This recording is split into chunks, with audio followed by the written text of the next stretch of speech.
नमस्कार, मैं मनोज गौड़ अधिवक्ता, जिला पंचकुला, हरियाणा। श्रीमद् भागवत गीता अध्याय 4 में भगवान श्री कृष्ण जी ने अर्जुन को कर्म, ज्ञान और संन्यास योग बारे बताया है, जो कि गीता अध्याय 4 का सार भी है। भगवान श्री कृष्ण जी कहते हैं कि कर्म क्या है, अकर्म क्या है।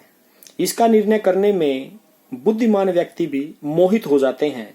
इसलिए हे अर्जुन, मैं तुमको ऐसा कर्म बताऊंगा जिसे सुनकर तुम अशुभ से अर्थात कर्म बंधन से मुक्त हो पाओगे। कर्म का क्या स्वरूप होना चाहिए, विकर्म का क्या स्वरूप होना चाहिए, क्योंकि जो कर्मों की गति होती है वह गहन होती है, अर्थात कर्मों की गति छिपी हुई होती है।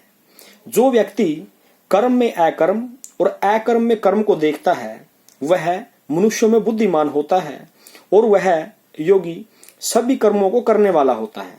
इसके उपरांत भगवान श्री कृष्ण जी कहते हैं कि जो सभी कर्मों और उसके फलों में आसक्ति का त्याग करके स्वयं में नित्य संतुष्ट है और संसार के आश्रय से रहित हो गया है, वह कर्म करता हुआ भी कुछ नहीं करता है।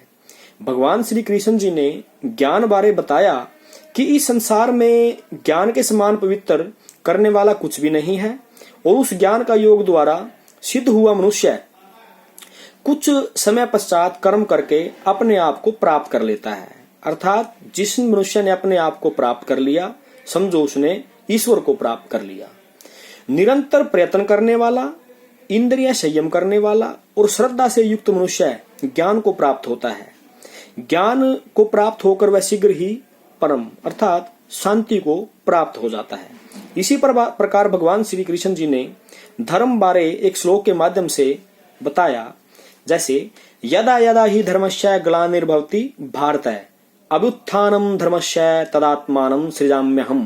अर्थात हे भारत, जब जब धर्म की हानि होती है, अधर्म की वृद्धि होती है, तब तब मैं अपने साकार रूप को रचता हूँ। इसके उपरांत परित्राणाय साधूनां विनाशाय च दुष्टकृताम् धर्म संस्थापना अर्थाय संभवामि युगे युगे। अर्थात साधु पुरुषों का उद्धार करने के लिए, पाप कर्म करने वालों का विनाश करने के लिए और धर्म का यथार्थ स्थापना करने के लिए मैं युग युग में प्रकट हुआ करता हूँ। भावार्थ ये है कि पृथ्वी पर जब अधर्म बढ़ जाता है, भ्रष्टाचार बढ़ जाता है, लोगों का शोषण अत्यधिक होता है, तब मैं मनुष्य रूप में अवतार लेकर पृथ्वी पर अवतरित होता हूँ। धन्यवाद। नमस्कार।